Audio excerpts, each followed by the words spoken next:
Stok darah di UTD PMI Lampung semakin mengkhawatirkan, bahkan stok darah berkurang hingga 70%. Masa pandemi COVID-19 menjadi pemicu pendonor enggan mendonorkan darah.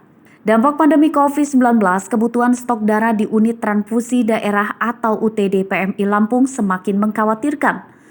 Kian menipisnya stok darah terjadi akibat aktivitas donor darah di UTD PMI Lampung sepi serta kegiatan donor darah minim dilakukan. Saat ini, dari 120 kantong kebutuhan darah yang harus tersedia di UTD PMI, hanya tersedia 50 kantong darah perharinya, atau terjadi penurunan hampir 70%. Kepala UTD PMI Lampung, Aditya M. Biomed mengungkapkan, stok ketersediaan darah yang tersedia sudah sangat memprihatinkan.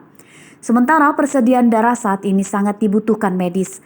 Ya, memang semenjak masa pandemi ini sangat berkurang sekali pasokan darah kami ya. Jadi biasanya dari kelompok-kelompok donor itu kan dari sekolah ya, kemudian dari perguruan tinggi, kemudian kantor kan. Pada masa pandemi ini kan banyak yang libur, kemudian ada yang daring kalau sekolah, kemudian ada yang work from home dari rumah misalnya ya, sehingga yang biasanya menyelenggarakan donor darah di kantornya, di sekolahnya, itu di kampusnya, itu hampir tidak ada. Menurut saya terutama di saat pandemi ini kan banyak ya kayak keluarga-keluarga ataupun pasien-pasien yang membutuhkan darah.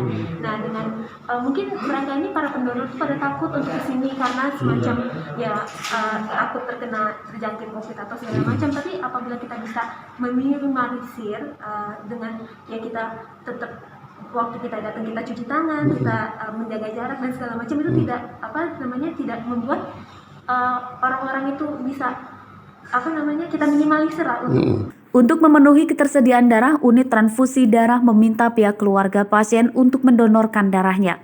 Kurangnya stok darah sudah terjadi sejak April 2020. Bila tak ada pendonor, dikhawatirkan stok darah akan kosong. Hendri Wibowo melaporkan.